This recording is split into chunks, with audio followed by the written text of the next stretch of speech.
প্রিয় শিক্ষার্থী বন্ধুরা, ইকোনমিক্স ভিডিও ক্লাসরুমে তোমাদের সবাইকে স্বাগতম। আজ আমরা একাদশ শ্রেণীর অর্থনীতি প্রথম পত্রের মিশ্র অর্থব্যবস্থা এই বিষয় নিয়ে আলোচনা করব। আসলে ধনতান্ত্রিক অর্থব্যবস্থা এবং সমাজতান্ত্রিক অর্থব্যবস্থার দোষগুলো পরিহার করে তাদের গুণকে নিয়ে যে অর্থব্যবস্থা গড়ে ওঠে সেটাই হলো মিশ্র অর্থব্যবস্থা। মিশ্র অর্থব্যবস্থায় সরকারি এবং বেসরকারি উভয় খাতের অস্তিত্ব বিদ্যমান। প্রখ্যাত অর্থনীতিবিদ পল স্যামুয়েলসন বলেন, মিশ্র অর্থব্যবস্থা হলো এমন এক অর্থব্যবস্থা যেখানে উৎপাদন ও ভোগের কার্যক্রম সংগঠনের ক্ষেত্রে বাজার ব্যবস্থার সাথে সরকারি নিয়ন্ত্রণ ব্যবস্থার সংমিশ্রণ ঘটে। আরও প্রখ্যাত অর্থনীতিবিদ রেগান এবং থমাস তাদের মতে মিশ্র অর্থব্যবস্থা হলো এমন একটি অর্থব্যবস্থা যেখানে বিশুদ্ধ সমাজতান্ত্রিক অর্থব্যবস্থা বা নির্দেশমূলক অর্থব্যবস্থা এবং বিশুদ্ধ ধনতান্ত্রিক অর্থব্যবস্থার সংমিশ্রণ ঘটে। কিছু সম্পদের ব্যক্তিগত মালিকানা এবং অনেকগুলো রাষ্ট্রীয় মালিকানায় থাকে। এছাড়াও অর্থনৈতিক কিছু সিদ্ধান্ত বাজার ব্যবস্থায় এবং আরও কিছু সিদ্ধান্ত রাষ্ট্রীয় বা কেন্দ্রীয় পরিকল্পনা কর্তৃক গ্রহণ করা হয়ে থাকে। সুতরাং এই অর্থনীতিবিদদের সংজ্ঞা থেকে আমরা বুঝতে পারি আসলে মিশ্র অর্থ ব্যবস্থায় দুই ধরনের অর্থনৈতিক খাতের উপস্থিতি পরিলক্ষিত হয়। একটি হলো ব্যক্তি মালিকানাধীন খাত, অপরটি হলো রাষ্ট্রীয় মালিকানাধীন খাত। তবে মিশ্র অর্থ ব্যবস্থায় ব্যক্তি মালিকানাধীন খাত এবং রাষ্ট্রীয় মালিকানাধীন খাত একে অপরের প্রতিযোগী না হয়ে একে অপরের পরিপূরক হিসেবে অবস্থান করে। অর্থাৎ মিশ্র অর্থ ব্যবস্থায়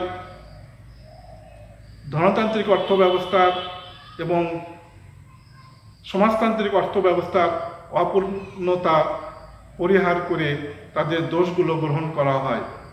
আর এই দোষগুলো পরিহারের ফলে যে অর্থ ব্যবস্থা গড়ে ওঠে, অর্থাৎ যে মিশ্র অর্থ ব্যবস্থা গড়ে ওঠে, সেখানে দেখা যায় যে বেসরকারি খাতকে বাস্তবায়ন করার জন্য রাষ্ট্রীয় পরিকল্পনা গ্রহণ করা হয়ে থাকে। সাধারণত আমরা ইংল্যান্ড, ভারত, পাকিস্তান, শ্রীলঙ্কা এবং বাংলাদেশে এই ধরনের মিশ্র অর্থনৈতিক ব্যবস্থার প্রচলন দেখতে পাই। তো শিক্ষার্থী বন্ধুরা, মূল কথা হলো মিশ্র অর্থনৈতিক ব্যবস্থা এমন এক অর্থনৈতিক ব্যবস্থা যেখানে ধনতন্ত্র এবং সমাজতন্ত্রের বা নির্দেশমূলক অর্থনীতির অপরিপূর্ণতা বর্জন করে উভয়ের দোষগুলো পরিহার করে, অর্থাৎ তাদের যে অপূর্ণতা ছিল সেই অপূর্ণতাকে পরিহার করে তাদের যে গুণ ছিল সেই গুণগুলো গ্রহণ করে যে অর্থ ব্যবস্থা গড়ে উঠেছে সেটাই হলো মিশ্র অর্থ ব্যবস্থা।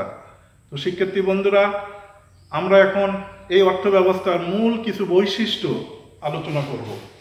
বৈশিষ্ট্য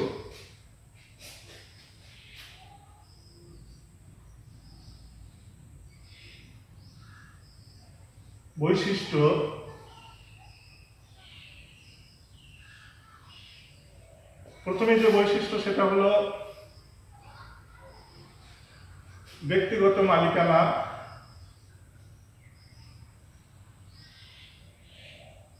ব্যক্তিগত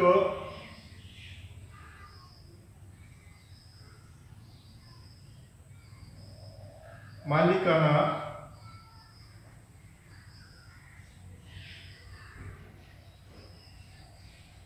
দুই, সরকারি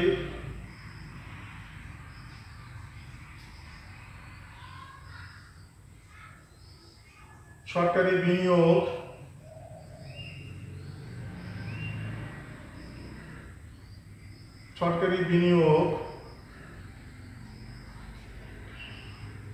তিন বেসরকারি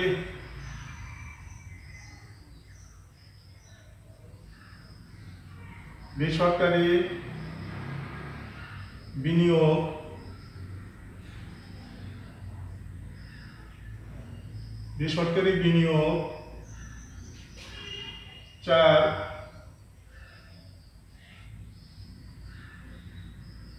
স্বয়ংক্রিয়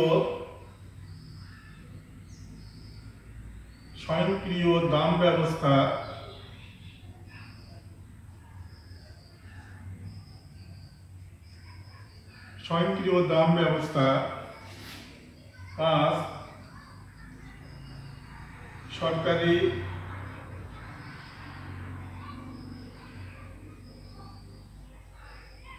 সরকারি ও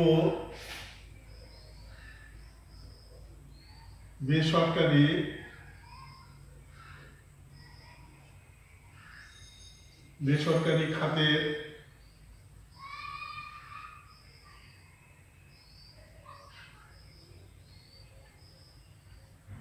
সহ অবস্থান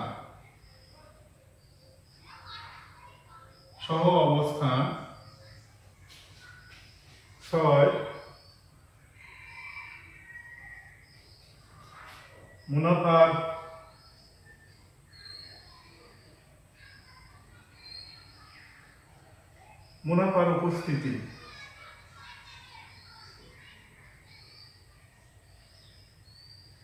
মুনাফার উপস্থিতি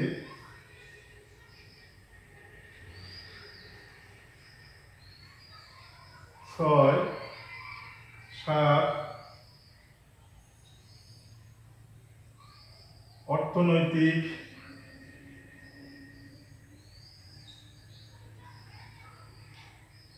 পরিকল্পনা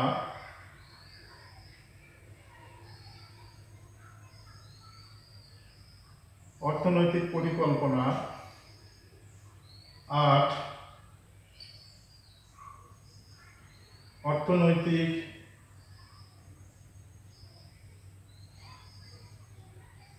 স্বাধীনতা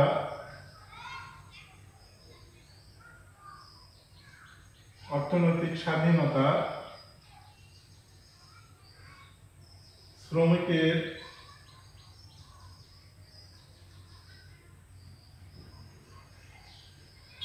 স্বার্থ সংরক্ষণ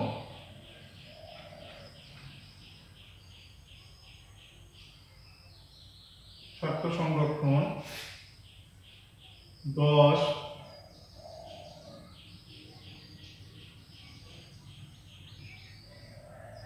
মুদ্রাস্ফীতির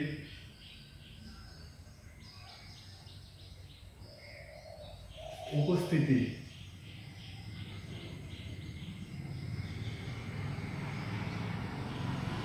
এবং 11 নম্বর সামাজিক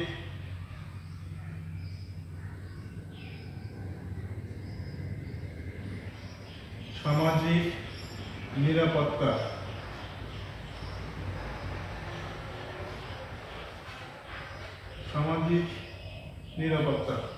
তো শিক্ষার্থী বন্ধুরা, আমরা মিশ্র অর্থ ব্যবস্থার বৈশিষ্ট্য বোর্ডে উঠে নিয়েছি।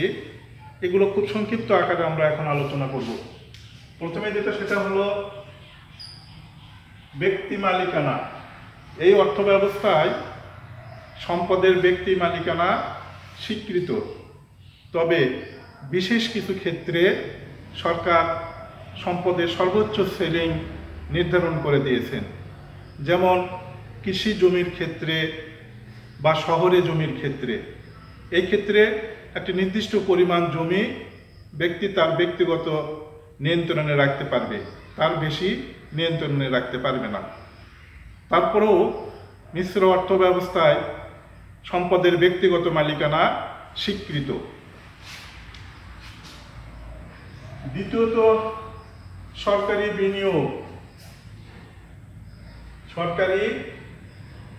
বিনিয়োগ।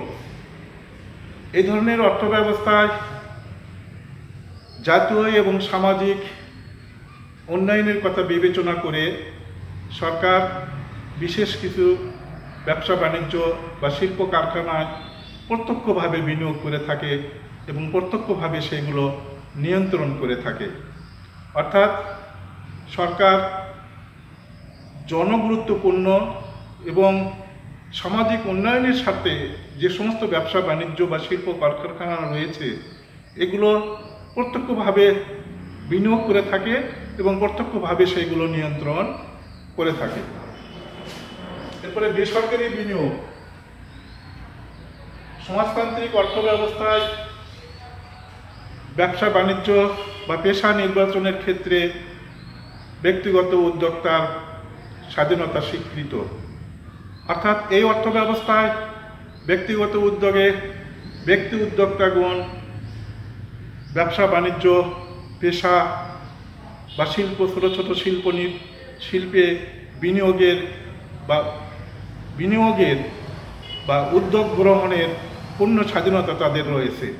তবে যে সমস্ত শিল্প কারখানায় উৎপাদিত দ্রব্যের ফলে যদি কোনো রকম একচেটিয়া কারবারের প্রভাব সৃষ্টি হতে পারে বা একচেটিয়া কারবারের উদ্ভব হতে পারে তবে সেই ক্ষেত্রে সরকার নিয়ন্ত্রণমূলক ব্যবস্থা আরোপ করতে পারে। অর্থাৎ মিশ্র অর্থব্যবস্থায় একদিকে যেমন ব্যক্তিগত উদ্যোগের স্বাধীনতা রয়েছে, অর্থাৎ বিশেষ করে অভ্যন্তরীণ ক্ষেত্রে বিভিন্ন ব্যবসা বাণিজ্য শিল্প বা পেশা নির্বাচনের ক্ষেত্রে ব্যক্তির স্বাধীনতা স্বীকৃত, কিন্তু এমন কোনো ব্যবসা বাণিজ্য বা শিল্প স্থাপনে যদি একচেটিয়া প্রভাব উদ্ভবের সম্ভাবনা থাকে সেই ক্ষেত্রে সরকার সেটা নিয়ন্ত্রণের ব্যবস্থা গ্রহণ করতে পারে। এরপরে স্বয়ংক্রিয় দাম ব্যবস্থা। মিশ্র অর্থব্যবস্থায় ধনতান্ত্রিক অর্থব্যবস্থার মতোই স্বয়ংক্রিয় দাম ব্যবস্থার মাধ্যমে উৎপাদন বিনিময় বন্টন এবং ভোগের কার্য সম্পাদন হয়ে থাকে। এই অর্থব্যবস্থায় দ্রব্যের দাম তার চাহিদা এবং যোগানের ঘাত প্রতিঘাতে নির্দিষ্ট হলেও যদি দ্রব্যের মূল্য অতি উচ্চ নির্ধারিত হয় সেই ক্ষেত্রে সরকার সেটা নিয়ন্ত্রণের পদক্ষেপ নিতে পারে। পাশাপাশি নিত্য প্রয়োজনীয় দ্রব্যের ক্ষেত্রে সরকার দ্রব্যের দাম নিয়ন্ত্রণ করে থাকে। অর্থাৎ এখানে স্বয়ংক্রিয় দাম ব্যবস্থা বিদ্যমান থাকলেও জনস্বার্থে রাষ্ট্রের স্বার্থে সামাজিক কল্যাণের স্বার্থে রাষ্ট্র নিয়ন্ত্রণমূলক দাম ব্যবস্থা এখানে গ্রহণ করতে পারে। এরপরে সরকারি ও বেসরকারি খাতের সহ অবস্থান। মিশ্র অর্থব্যবস্থায় ব্যক্তি মালিকানাধীন খাত এবং সরকারি মালিকানাধীন খাত সহ অবস্থান করে। দেশের অর্থনৈতিক সম্পদ প্রয়োজনীয় ব্যবহারের ক্ষেত্রে প্রয়োজনীয় সিদ্ধান্ত উভয় খাতই গ্রহণ করতে পারে। অর্থাৎ দেশের যে অর্থনৈতিক সম্পদ রয়েছে এই সম্পদগুলো ব্যবহারের ক্ষেত্রে ব্যক্তি মালিকানা খাত এবং রাষ্ট্রীয় খাত উভয়ই প্রয়োজনীয় সিদ্ধান্ত গ্রহণ করতে পারে। অর্থাৎ রাষ্ট্রের চরম উন্নতির স্বার্থে সমাজের চরম উন্নতির স্বার্থে এই অর্থব্যবস্থায় উভয় খাত তাদের মধ্যে যে পারস্পরিক সম্পর্ক এটা বজায় রেখে অর্থনৈতিক কর্মকাণ্ড সম্পাদন করে থাকে। এরপরে মুনাফার উপস্থিতি। যেহেতু মিশ্র অর্থব্যবস্থায় সম্পদের ব্যক্তিগত মালিকানা স্বীকৃত, এই জন্য বিনিয়োগ বেসরকারি উদ্যোক্তারা মুনাফার উদ্দেশ্যে উৎপাদন কাজ পরিচালিত করে থাকে। তবে অতি মুনাফা এবং অতি উচ্চ দাম যাতে জনকল্যাণ বিঘ্নিত করতে না পারে সেজন্য সরকার নিয়ন্ত্রণমূলক ব্যবস্থাও গ্রহণ করতে পারে। অর্থাৎ এই অর্থব্যবস্থায় ব্যক্তিগত উদ্যোগে পরিচালিত উৎপাদন ক্ষেত্রে মুনাফার অস্তিত্ব স্বীকার করা হলেও অতি মুনাফার আশায় দ্রব্যমূল্য যাতে অতি উচ্চ নির্ধারিত না হয় বা অতি মূল্য বৃদ্ধি না পায় সেজন্য নিয়ন্ত্রণমূলক ব্যবস্থাও এই অর্থব্যবস্থায় সরকার গ্রহণ করতে পারে। এরপরে অর্থনৈতিক পরিকল্পনা। মিশ্র অর্থ ব্যবস্থায় সরকার রাষ্ট্র এবং সামাজিক উন্নয়নে সক্রিয়ভাবে অর্থনৈতিক কার্যক্রমে অংশগ্রহণ করতে সক্ষম। এক্ষেত্রে সরকার সরাসরি কৃষি, শিল্প এবং বিভিন্ন ক্ষেত্রে প্রয়োজনীয় অর্থনৈতিক পরিকল্পনা প্রণয়ন করে থাকে এবং এই অর্থনৈতিক পরিকল্পনার ভিতরেই আবার বেসরকারি কার্যক্রমের যে বিষয় সেটাও এখানে অন্তর্ভুক্ত থাকে। অর্থাৎ অর্থনৈতিক পরিকল্পনা গ্রহণের ক্ষেত্রে এখানে রাষ্ট্র সক্রিয় ভূমিকা পালন করে এবং সক্রিয়ভাবে কৃষি, শিল্প, ব্যবসা, বাণিজ্য ইত্যাদির ক্ষেত্রে তারা পরিকল্পনা প্রণয়ন বা রূপায়ণ করে থাকে। আর এই পরিকল্পনার ভিতরেই আবার বেসরকারি কার্যক্রমের যে পরিকল্পনা সেটাও অন্তর্ভুক্ত থাকে। ৮ নম্বরে অর্থনৈতিক স্বাধীনতা। মিশ্র অর্থ ব্যবস্থায় ব্যক্তি ব্যবসা, বাণিজ্য বা পেশা নির্বাচনের পূর্ণ স্বাধীনতা ভোগ করতে পারে। অর্থাৎ ব্যক্তি তার পছন্দ মতো ব্যবসা বাণিজ্য পরিচালনা করতে পারবে অথবা ব্যক্তি তার পছন্দ মতো ব্যবসা বাণিজ্য পরিচালনা করতে পারবে, আবার সে তার শিল্প কারখানা বিনিয়োগের জন্য শিল্প কারখানাও নির্বাচন করতে পারবে। অর্থাৎ সে তার ব্যবসা বাণিজ্য এবং পেশা নির্বাচনের স্বাধীনতা এখানে রয়েছে।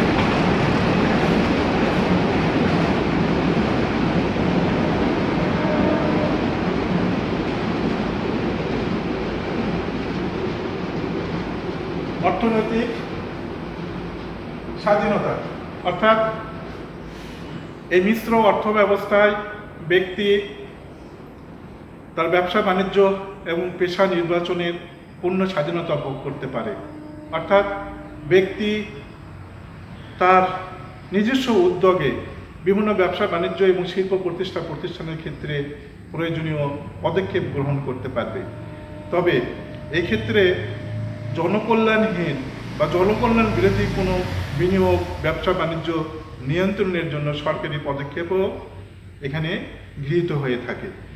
তো শিক্ষার্থী বন্ধুরা, এবার আমরা দেখব শ্রমিকের স্বার্থ সংরক্ষণ। মিশ্র অর্থ ব্যবস্থায় শ্রমিকদের স্বার্থ সংরক্ষণের জন্য সর্বনিম্ন মজুরি,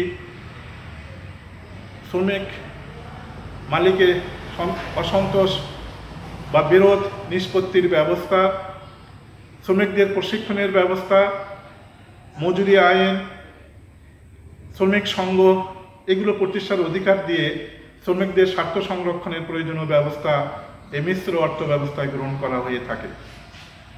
এরপরে মুদ্রাস্ফীতির উপস্থিতি। যেহেতু মিশ্র অর্থ ব্যবস্থায় ব্যক্তিগত মালিকানা স্বীকৃত, এজন্য ব্যক্তিগত উদ্যোগে পরিচালিত উৎপাদক প্রতিষ্ঠানে উৎপাদনের পরিমাণ কম বেশি হওয়ার সম্ভাবনা থাকে। তাই সেই ক্ষেত্রে মুদ্রাস্ফীতির উপস্থিতিরও সম্ভাবনা রয়েছে। অর্থাৎ মিশ্র অর্থ ব্যবস্থায় ব্যক্তি উদ্যোগে ব্যবসা বাণিজ্য শিল্প কারখানা পরিচালিত হবে বিধায় সেখানে অতি উৎপাদন বা কম উৎপাদনের সম্ভাবনা রয়েছে। তাই সেখানে মুদ্রাস্ফীতির উপস্থিতিও সম্ভাবনা রয়েছে। তো শিক্ষার্থী বন্ধুরা, সর্বশেষ আমরা যেটা দেখবো সেটা হলো সামাজিক নিরাপত্তা। এই অর্থ ব্যবস্থায় অর্থাৎ মিশ্র অর্থ ব্যবস্থায় সামাজিক নিরাপত্তা নিশ্চিতকরণের জন্য অর্থনৈতিক স্বাধীনতা প্রদান করা হয়েছে। অর্থাৎ ব্যক্তির ক্ষেত্রে অর্থনৈতিক স্বাধীনতা প্রদানের ফলে ব্যক্তির পছন্দমাফিক কাজের সুযোগ সুবিধা বা কাজের পছন্দ বা পেশা কাজের বা পেশা নির্বাচনের ক্ষেত্রে তার স্বাধীনতা স্বীকৃত রয়েছে। তাছাড়াও এই মিশ্র অর্থ ব্যবস্থায় সরকার বিভিন্ন ধরনের পদক্ষেপ গ্রহণ করে, যেমন বয়স্ক ভাতা, বিধবা ভাতা, বেকার ভাতা এগুলো গ্রহণের মাধ্যমে সামাজিক নিরাপত্তা জোরদার করে থাকে। অর্থাৎ মিশ্র অর্থ ব্যবস্থায় অর্থনৈতিক স্বাধীনতা প্রদানের ফলে ব্যক্তি তার ব্যবসা বা পেশাকে নির্বাচনের স্বাধীনতা পেয়ে থাকে, কর্মসংস্থানের সুযোগ সৃষ্টি বেশি হয় এবং পাশাপাশি সরকার বিভিন্ন জনকল্যাণমূলক যেমন বেকার ভাতা, বয়স্ক ভাতা, পেনশন, গ্রাহ্যছুটি এগুলো প্রদানের মাধ্যমেও সামাজিক নিরাপত্তা নিশ্চিত বিধানের ব্যবস্থায় এই অর্থ ব্যবস্থায় করা হয়ে থাকে। তো শিক্ষার্থী বন্ধুরা, আমরা যদি সামগ্রিকভাবে বিশ্লেষণ করি বা অর্থনৈতিক অভিজ্ঞতায় বিশ্লেষণ করি, তাহলে দেখা যাবে এককভাবে বিশুদ্ধ অর্থনীতি, বিশুদ্ধ ধনতান্ত্রিক অর্থনীতি বা বিশুদ্ধ সমাজতান্ত্রিক বা নির্দেশমূলক অর্থনীতি কোনোটি সমাজের সার্বিক উন্নয়নে বা রাষ্ট্রের সার্বিক উন্নয়নের জন্য এককভাবে যথেষ্ট নয়। অর্থাৎ রাষ্ট্রের এবং সমাজের সার্বিক উন্নতির জন্য এই দুটির যে অপরিপূর্ণতা রয়েছে, যে দোষগুলো রয়েছে, সেই দোষগুলো পরিহার করে আমরা যদি উভয় অর্থ ব্যবস্থার অর্থাৎ সমাজতান্ত্রিক এবং ধনতান্ত্রিক অর্থ ব্যবস্থার গুণগুলোকে নিয়ে মিশ্র অর্থ ব্যবস্থার মাধ্যমে অর্থনৈতিক সমস্যার সমাধান করতে চাই, তাহলে দেখা যাবে আমাদের মৌলিক অর্থনৈতিক সমস্যা খুব সহজেই সমাধান করা সম্ভব হবে। এই জন্য অনেক অর্থনীতিবিদ মতামত দিয়েছেন আসলে মিশ্র অর্থ ব্যবস্থার মাধ্যমে মৌলিক অর্থনৈতিক সমস্যার সমাধান অতি দ্রুততার সাথে করা সম্ভব। তো শিক্ষার্থী বন্ধুরা, আশা করি বিষয়টি তোমরা উপলব্ধি করতে পেরেছ। তারপরেও তোমাদের যদি সমস্যা হয় তাহলে এই ভিডিওটির কমেন্ট বক্সে কমেন্টস করবা, আমরা সেগুলোর সমাধান করে দেওয়ার চেষ্টা করব। তোমরা সবাই ভালো থাকো। আজ এই পর্যন্তই। খোদা হাফেজ।